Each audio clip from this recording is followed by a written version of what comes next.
siguiente.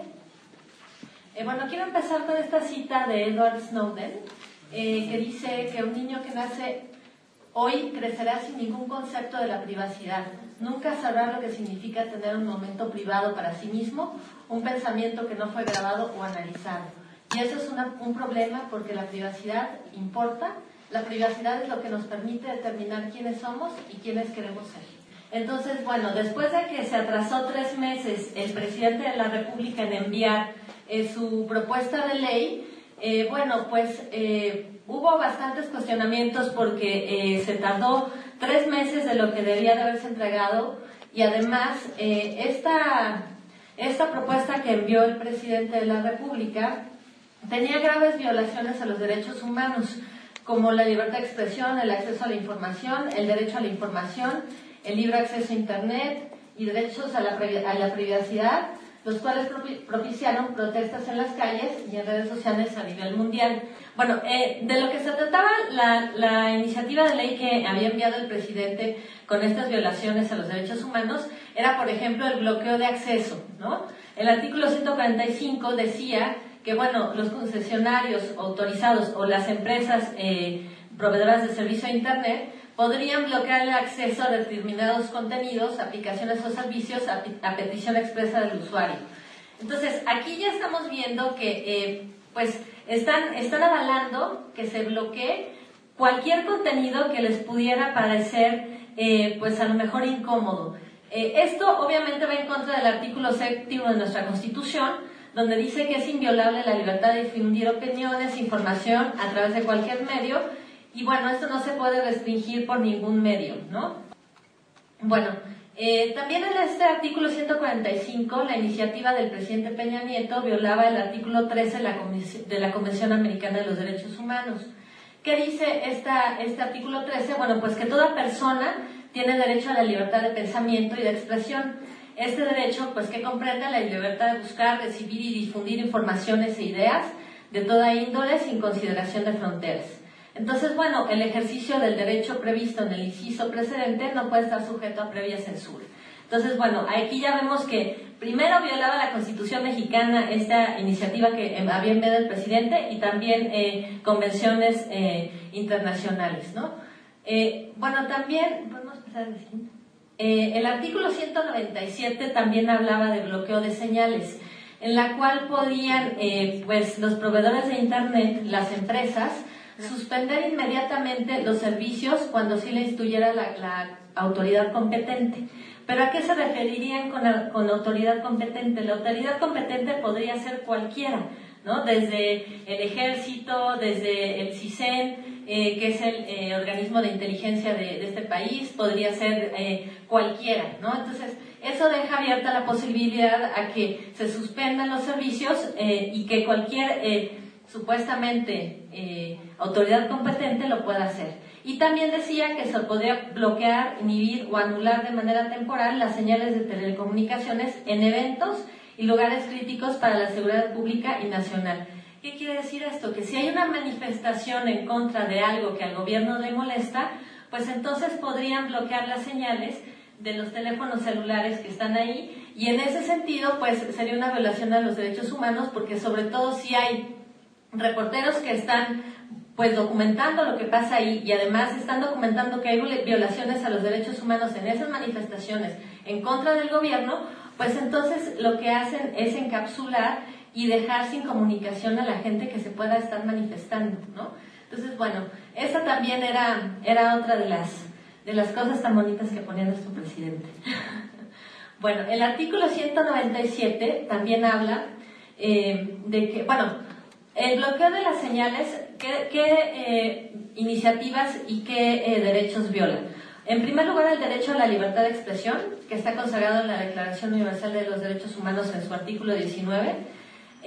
La libertad de buscar, recibir y difundir informaciones de ideas de toda índole sin consideración de fronteras en el artículo 13 de la Convención Americana de los Derechos Humanos, y además ignora la Declaración Conjunta sobre Libertad de Expresión e Internet del año 2011, que firmaron diversos relatores de libertad de expresión desde la ONU, la OEA, y donde se señala que, cualquier interrupción de acceso a Internet o parte aplicada a poblaciones enteras o a determinados segmentos de público, no puede estar justificado en ningún caso, ni siquiera por razones de orden público ni seguridad nacional. O sea que lo que decía nuestro presidente, que podía bloquear por cuestiones de seguridad nacional las comunicaciones, pues está violentando esta declaración conjunta de libertad de expresión en Internet. La censura en Internet también está en el artículo 145 de lo que había presentado el presidente Peña Nieto, donde también los usuarios del servicio de acceso a Internet podrán acceder a cualquier contenido, pero dentro del marco legal aplicable. ¿Esto qué quiere decir? Que si se le ocurre hacer algún marco legal extra del que ya existe al Estado o a los legisladores, pues entonces pueden bloquear o pueden decir que ya no se puede tener autorización a tener o acceder a algunos contenidos, ¿no? También hay un asunto de no discriminación que decía el artículo 145, que bueno, que los concesionarios autorizados a comercializar y que presten el servicio de acceso a Internet se abstendrán de obstruir, interferir o discriminar, etcétera, en razón del origen o propiedad de los mismos, salvo cuando los mismos sean ilegales o ilícitos. Bueno, pues ¿a qué se refiere con ilegales o ilícitos? Igual podrían pues decir que son ilegales o ilícitos algunos contenidos y ponerlo en una ley y entonces, bueno, pues violentar nuestro derecho al acceso a la información. Esta redacción lo que dejaba abierto es la posibilidad de que se emitieran mecanismos legales posteriores para ordenar la censura de contenidos. Es decir, que si hay algún contenido que no les gusta, ellos podrían generar alguna legislación para poder, pues, no dejarnos acceder a esos contenidos o que fueran prohibidos. Porque también decía el artículo 145 y 146 de esta ley de Peña Nieto que habría una gestión y administración de tráfico y de redes. Y además que se harían ofertas según las necesidades de los segmentos de mercado y clientes, diferenciando entre niveles de capacidad, velocidad o calidad. Bueno, aquí estas supuestas ofertas pues no son tales, porque lo que hace pues esta propuesta del presidente Peña Nieto es promover el acceso a Internet, sí, sujeto a las leyes del mercado a través de la competencia, para que haya más empresas que provean del servicio de Internet, pero también lo que hace es que estas leyes de mercado no son suficientes para poder darle acceso equitativo a todos los mexicanos hacia el Internet. Entonces, si nosotros nos sujetamos a estas leyes del mercado, el que paga menos no tendrá acceso a todos los sitios que quisiera, porque entonces este tráfico, el que pague más, entonces va a tener acceso, ¿no?, a mayor velocidad, a mayores contenidos, y el que pagara menos, pues obviamente a tener servicios discriminados, ¿no? Y aquí pues obviamente es una discriminación económica, porque si no tienes dinero para pagar, pues entonces tendrás sí acceso a Internet y habrá más competencia,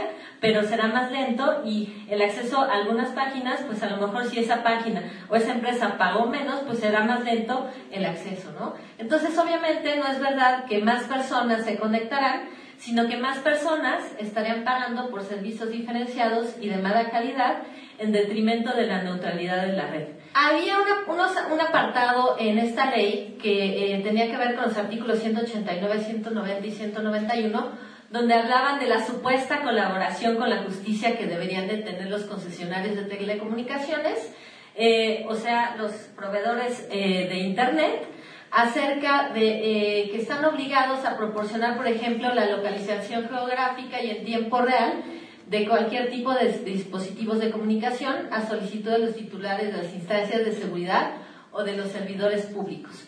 ¿Esto qué quiere decir? Bueno, pues que estará en manos de las empresas, ¿no?, estar viendo hacia dónde o dónde estamos y viendo, por ejemplo, a través de nuestros teléfonos celulares, en qué lugar estamos, a qué hora, etcétera, ¿no? Entonces, estas autoridades estarán facultadas por la ley para ejercer el control y ejecución de las intervenciones de las comunicaciones privadas. O sea que además de geolocalizarnos, de ver en dónde estamos, geográficamente, a dónde nos movemos, en qué lugar estamos, dónde nos reunimos, lo que van a hacer es que también van a intervenir nuestras comunicaciones, ¿no? Y bueno, todo esto sin la autorización de un juez. ¿no? No hay una autorización de un juez ni las salvaguardias necesarias para ello, como sí sucede en otros países. Otro apartado es la retención, almacenamiento y control de datos. En estos artículos 192, 193 y 94, igual los proveedores de Internet o concesionarios de telecomunicaciones están obligados a conservar un registro de nuestras comunicaciones, un control de lo que hacemos y de nuestros dispositivos móviles, es decir, que van a tener un registro de todo lo que hacemos, con quién nos comunicamos, a dónde vamos, en dónde estamos, por cuánto tiempo, ¿no? Y aquí están todos estos incisos de qué es lo que van a tener registrado o almacenado de nuestra información, ¿no? Entonces, y además llama la atención el inciso H, porque además de todo esto que dice nuestro nombre, tipo de comunicación, la hora, etcétera, además de todo esto y nuestra ubicación geográfica, el inciso H es lo mejor, ¿no? Porque dice que las demás que hubiera entregado el titular del servicio contratado. O sea que los que nos están vigilando y los concesionarios o los proveedores de servicios de Internet, además de que están almacenando nuestra información, toda esta que dice aquí, pueden dar otra más, que no sabemos cuál. La iniciativa de ley del presidente lo que hace también es que estos registros de nuestra información estarían guardados por 24 meses, es decir, por 2 años, ¿no? Además de que a las autoridades competentes, que pues son una lista, ¿no?, muy grande, les daría la capacidad de ordenar que se conserven de manera indefinida y discrecional. Es decir, que las pueden guardar el tiempo que ellas quieran y discrecional, bueno, pues que a lo mejor y nosotros ni vamos a saber, ¿no? Porque no existen las salvaguardas como en otros países en los cuales cuando a mí me están vigilando, pues me avisan, ¿no? Porque es una obligación decirle al usuario que lo están vigilando, o, bueno, claro, cuando son cuestiones de delincuencia organizada es otra cosa, pero aquí no especifica, ¿no?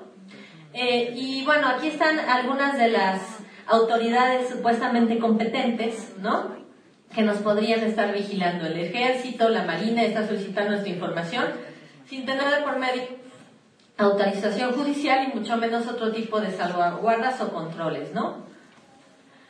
Y bueno, ¿cómo fue que quedó nuestra ley después de marchas, protestas, después de que el presidente y la Secretaría de Comunicaciones y Transportes llamara a comparecer a medios de comunicación, etcétera? Bueno, pues el decreto se publicó el 14 de julio del 2014 y lo que quedó fueron 2 artículos. Se supone que habían quitado todos los demás, pero en estos 2 artículos se resume casi en la totalidad lo que supuestamente habían quitado de la iniciativa del presidente. Entonces, en la ley actual aprobada, los artículos 189 y 190 obligan a los proveedores de servicios de telecomunicaciones a que las empresas, bueno, es decir, a las empresas de telefonía celular e Internet, a que les proporcionen a las autoridades de seguridad, procuración y administración de justicia la localización geográfica en tiempo real de los equipos de comunicación móvil, es decir, teléfonos celulares, televisiones digitales, tablets, computadoras, etcétera. Todo esto sin que exista la orden de un juez para hacerlo. Entonces, ¿dónde está el cambio que dijo el presidente y que le dijeron a los medios de comunicación que llamaron a comparecer el subsecretario de Telecomunicaciones? ¿Dónde están los cambios?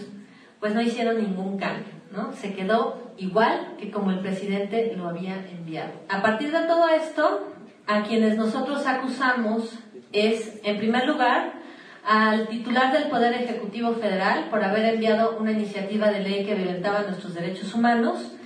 En segundo lugar, a las cámaras legislativas del Congreso de la Unión por permitir y dejar sin modificación dichas violaciones, así como por evitar que la Suprema Corte de Justicia de la Nación decidiera sobre la inconstitucionalidad de las leyes aprobadas. En tercer lugar, al Instituto de Acceso a la Información y Protección de Datos Personales por erigirse erróneamente como tribunal al decidir que lo dispuesto en la Ley de Radiodifusión y Telecomunicaciones no era de su competencia, cuando el anterior pleno de comisionados sí lo hizo ante la Suprema Corte de Justicia. Es decir, el anterior pleno sí se pronunció en contra de las violaciones, en contra de la violación a nuestra privacidad, ¿no? Y quienes están hoy como comisionados no presentaron una acción de inconstitucionalidad en defensa de nuestra privacidad y datos personales, que sí son de su competencia. Y en cuarto lugar, a la Comisión Nacional de Derechos Humanos, por no pronunciarse al respecto de las graves violaciones a los derechos humanos aprobados en la ley, como son la libertad de expresión, el acceso a la información, el derecho a la información, el libre acceso a Internet y derechos a la privacidad, las cuales propiciaron protestas en las calles y en redes sociales a nivel mundial. Quiero aprovechar y hacer una preguntita muy simple. En las acusaciones dices a la Cámara Legislativa del Congreso de la Unión para permitir y dejar sin modificación dichas violaciones, así como por evitar que la Suprema Corte de Justicia decidiera sobre la inconstitucionalidad de las leyes aprobadas. ¿Cómo hace el Legislativo para evitar que la Suprema Corte de Justicia se pida sobre el caso?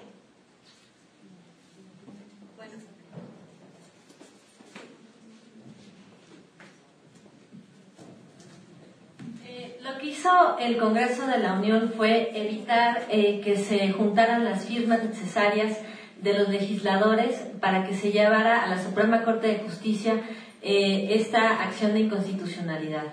Entonces, bueno, así fue como lo evitaron, porque no dejaron que llegara esa acción de inconstitucionalidad, siendo que cuando la llamada Ley Televisa en el 2006 hubo Congreso, firmaron y se llegó a la Corte con una acción de inconstitucionalidad que hizo que varios de los artículos que estaban en esa Ley Televisa del 2006, la Suprema Corte los echara para atrás. Entonces, el Congreso que tenemos hoy no tuvo las ganas ni la voluntad política para firmar ese documento de acción de inconstitucionalidad. Incluso, como lo explicaba, varios de los legisladores que habían firmado después decidieron quitar su firma para llevar esa acción de inconstitucionalidad a la Suprema Corte. La Sala Constitucional de la Suprema Corte debiera tomar por sí sola cartas en el asunto, y la acusación no va a la Suprema Corte, sino que va al Poder Legislativo. O sea que sí, estuvieron lesos los legisladores, pero en definitiva la Suprema Corte y su Sala Constitucional tiene todas las potestades o la obligación de definir si es constitucional o no la ley que se está sancionando. Eso ahora no va a ocurrir de ninguna manera. No, ese es el tema. Es el tema, y quiero subrayar a partir del comentario que hice en la sesión anterior. La puesta en vigencia de una ley como estas es hoy envidia seguramente de los Estados Unidos. Lo han intentado hacer y lo han intentado hacer en Europa. En México lo llevan a cabo a plenitud. Y a plenitud me refiero, por ejemplo, cuando hablamos del Congreso de la Unión, y que algunos periódicos hablan de que en el Congreso hay telebancadas, refiriéndose a que hay algunos diputados o legisladores que representan directamente los intereses de las televisoras. Hay una falta de precisión en ello, porque la telebancada es todo el Congreso. A lo largo de los últimos 15 años por lo menos, el Congreso Nacional se ha comportado cada vez que los medios de comunicación mercantiles, audiovisuales, lo deciden, se han pronunciado a favor del interés de ellos y en contra de la sociedad, incluida la Suprema Corte de Justicia de la Nación. Pongo un ejemplo rapidísimo. En 2010, el presidente Calderón, siempre comento que quizá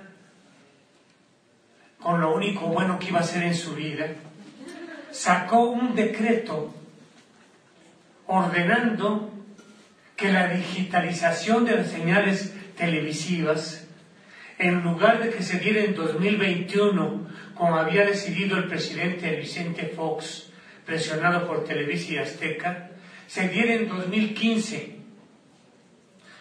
Este decreto era del 2010. Calderón nada más nos estaba perdonando la vida 5 años, en una materia como la de las telecomunicaciones, en que avanza todo minuto a minuto a una velocidad fantástica. Pues ese decreto fue echado para atrás por el Congreso del país, que se amparó ante la Suprema Corte de Justicia de la Nación para impedir que el decreto tuviera vigencia. El Congreso se amparó ante la Corte por orden de Televisa y la Corte Suprema echó para atrás el decreto de Calderón que ordenaba la digitalización en 2015. Solo para poner un ejemplo de que ante lo que estamos es ante un control, una superposición del poder de los medios televisivos sobre los poderes legales del país. El poder legislativo, el poder ejecutivo, desde luego, y en primer lugar, y el poder judicial, cada vez que se necesita. Y me lleva a completar el comentario en esta espléndida presentación que nos ha hecho la maestra Primavera Telles Girón, el que seamos un país ya como probablemente lo han deseado los Estados Unidos con toda intensidad, en donde se está espiando masivamente a la población. Esta misma reunión probablemente está siendo procesada por el CISEN y hay que mandarles saludos. Hay que mandarles saludos a las agencias de seguridad nacional por este espionaje, porque ya está vigente la ley. Y una reunión como esta, por supuesto, podrían ellos considerar que afecta a la seguridad nacional. Estamos siendo espiados todos, todo el tiempo, desde hace aproximadamente 2 meses. Todos, todo el tiempo. En todas partes. No te vayas, espérate a ver. Pero, además, pues, se completa mi comentario con la felicitación que hago al maestro Héctor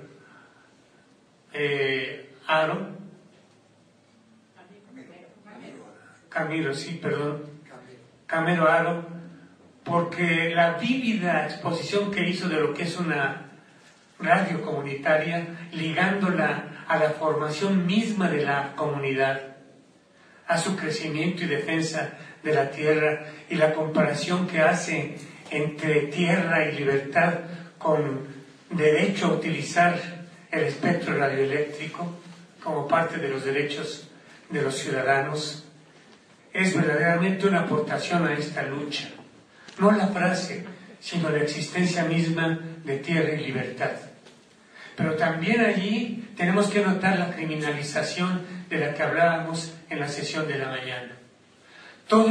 Estamos criminalizados no solamente por una ley que nos espía a todos todo el tiempo y que incluso nos ficha. Como decimos en México, se ficha a una persona cuando se guardan sus datos personales en alguna entidad de seguridad o de que tiene que ver con la justicia. Y aquí se ordena que se guarden los datos personales hasta por 2 años. Todos estamos fichados hasta por 2 años. Todos, desde hace 2 meses. Pero además de esa criminalización está lo que están sufriendo los medios comunitarios. Impresionante que hayan puesto ya en las leyes la minimización de la existencia y la penalización del uso de la frecuencia radioeléctrica por las comunidades. Esa penalización existía hasta antes de esta ley. Surgieron radios comunitarias por centenares en toda la República. Ahora están amenazadas de que vayan a la cárcel o son penalmente acusados los que se atrevan a utilizar el espectro radioeléctrico sin permiso. Eso juntémoslo con lo que escuchamos en la mañana. La criminalización de la protesta, la persecución contra periodistas, la complicidad de las autoridades al no investigar la persecución contra periodistas y periódicos o medios. Todo esto es parte de una definición de Estado. Un Estado estructurado jurídicamente, incluso violentando la Constitución, porque las leyes secundarias violentan la Constitución, en lo que se refiere a telecomunicaciones y también a lo energético, pero estructurado jurídicamente para ejercer una conducta tiránica. Ante eso estamos en México. Y los medios de comunicación son la columna vertebral de todo ese manejo. Como decía Aram en la mañana, no necesitan el ejército para imponer un orden dictatorial. Los medios lo imponen y el poder, los poderes obedecen. Aquí la obediencia de los tres poderes es, puedo dar 40 ejemplos de los últimos años de cómo los tres poderes están cooptados, capturados, secuestrados por la radio televisión mercantil.